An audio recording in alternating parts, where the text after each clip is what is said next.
تک پہنچنے کا راستہ قربانیوں سے ہو کے جاتا. آپ سب متوسط یا غریب لوگ بیٹھے ہو. میرے نبی جیسا غریب پوری کائنات میں کوئی نہیں. میں جبوتی صومالیہ گیا ہوں، وہاں کے غربت کو دیکھ کر مجھے لگا جیسے لفظ غربت بھی ان کی غربت پہ روتا ہے. ایسی غربت میں نے پورے پاکستان میں کہیں نہیں دیکھی جو میں نے جبوتی میں دیکھی، صومالیہ میں دیکھی، کیمرون میں دیکھی، چاڈ میں دیکھی، سوڈان میں دیکھی. 24 گھنٹے میں ایک دفعہ بھی کھانا نصیب نہیں. ہمارا غریب سے غریب آدمی 24 گھنٹے میں چولہا جلا بیٹھتا ہے. لیکن میرے نبی پر جو غربت آئی، کوئی ہے پوری دنیا میں تو اللہ نے مجھے پھرائی ہے جس کے گھر میں 2 مہینے چولہا نہ جلتا ہو. میرے نبی وہ فقیر تھے جن کے گھر میں 2 مہینے چولہا نہیں جلتا تھا. ایک رات آپ سوئے ہوئے، کبھی یوں کروڑ بدلے اور کبھی یوں کروڑ بدلے، بار بار حضرت عائشہ کے ساتھ. تو تھوڑی دیر کے بعد آپ تھوڑا سا آگے ہوئے اور چارپائی کی جو لکڑی ہوتی جس پر بان بنا ہوتا ہے اس پہ پیٹ کو یوں فکس کر کے اور نیچے لٹک گئے، دھڑ آدھا نیچے لٹک. فَكَانَ قَابَ قَوْسَيْنِ أَوْ أَدْنَىٰ. واہ واہ واہ، کیا مقام ہے. قاب قوسین، اور کیا حالات سے گزر رہے ہیں کہ یوں آدھا دھڑ نیچے لٹک گیا. ام عائشہ اٹھ کے بیٹھ گئیں، یا رسول اللہ خیریت کیوں؟ آپ اٹھ کے بیٹھے کہ عائشہ بھوک بہت لگی، بھوک بہت لگی.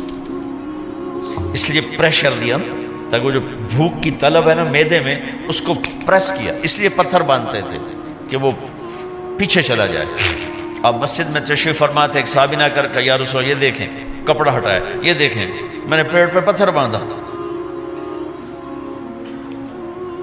جن کے لیے کائنات بنائی، جنہیں اپنا حبیب کہا، جن کے چہرے کی قسمیں اٹھائیں والضحیٰ، جن کی زلفوں کی قسمیں اٹھائیں واللیل اذا سجا، جن کے منہ سے نکلے بول کی قسم اٹھائی وقیلہ، جن کے کتاب کی قسم اٹھائی والقرآن المجید، جن کے شہر کی قسم اٹھائی وہذا البلد الامین. اتنی بڑی ہستی ہیں. آپ نے کہا ذرا ادھر دیکھو. آپ نے پیٹ سے کپڑا ہٹایا تو آپ نے 2 پتھر باندھے. دیکھو میں نے 2 باندھے. کوئی ایسا فقیر ہے دنیا میں؟ دکھاؤ. عائشہ بھوک بہت لگی تو اللہ کے تو حضرت عائشہ رونے لگی کہ یا رسول اللہ پھر آپ اللہ سے مانگتے کیوں نہیں؟ کہ عائشہ نہیں مانگوں گا، اسی بھوک میں اللہ سے ملاقات نہیں مانگوں. مجھ سے پہلے میرے جو بھائی آئے انبیاء وہ اسی فقر میں گئے، میں بھی اس فقر میں جاؤں گا. اپنے گھر میں یہ دکھ رکھا، اپنی اولاد کے ذبح ہونے کو قبول کیا تاکہ آئندہ آنے والی امت کا غریب طبقہ گلہ نہ کرے، شکوہ نہ کرے، حرام راستوں پہ نہ جائے، غلط راستوں پہ نہ جائے، اور مالدار فخر نہ کرے میں کوئی بڑا آدمی بن گیا ہوں، میری اتنی بڑی فیکٹری بن گئی ہے، میری اتنی بڑی کمائی ہو گئی ہے. یہ نہ یہ بڑائی کی چیز ہے نہ وہ چھوٹائی کی چیز ہے. جس سے اللہ راضی ہے وہ بڑا ہے، جس سے اللہ ناراض ہے وہ چھوٹا ہے، چاہے غریب ہے چاہے مالدار ہے.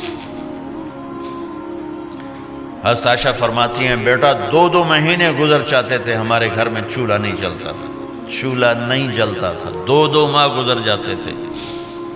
ایک دفعہ باغ میں تشریف لے گئے، عبداللہ بن عمر آپ کے ساتھ ہیں، صبح کا وقت ہے تو اب کھجوریں گری پڑی جو ملک نہیں ہوتی نا، کسی کوے نے ٹھونگ ماری، کسی طوطے نے اس کو ایسے ہی وہ اس کو ٹک دیا اپنی اس کے ساتھ چونچ کے ساتھ تو وہ گر پڑی. اب اٹھا کے صاف کر کے کھا رہے تھے اور عبداللہ سے کہہ رہے تھے عبداللہ تو نہیں کھاتا؟ انہوں نے کہا جی مجھے بھوک نہیں ہے. آپ نے کہا عبداللہ مجھے بھوک ہے، آج 4تھا دن ہے میں نے کچھ نہیں کھایا. 4تھا تمہیں کوئی ہے جس کے ہاں 4 دن فاقہ چلتا ہو؟ آج 4تھا دن ہے میں نے کچھ نہیں کھایا. ہمارے دسترخوان پہ کتنا کھانا اٹھا کے کوڑے کے ڈھیر میں جاتا ہے. آج 4 دن گزر چکے ہیں میں نے کچھ نہیں کھایا.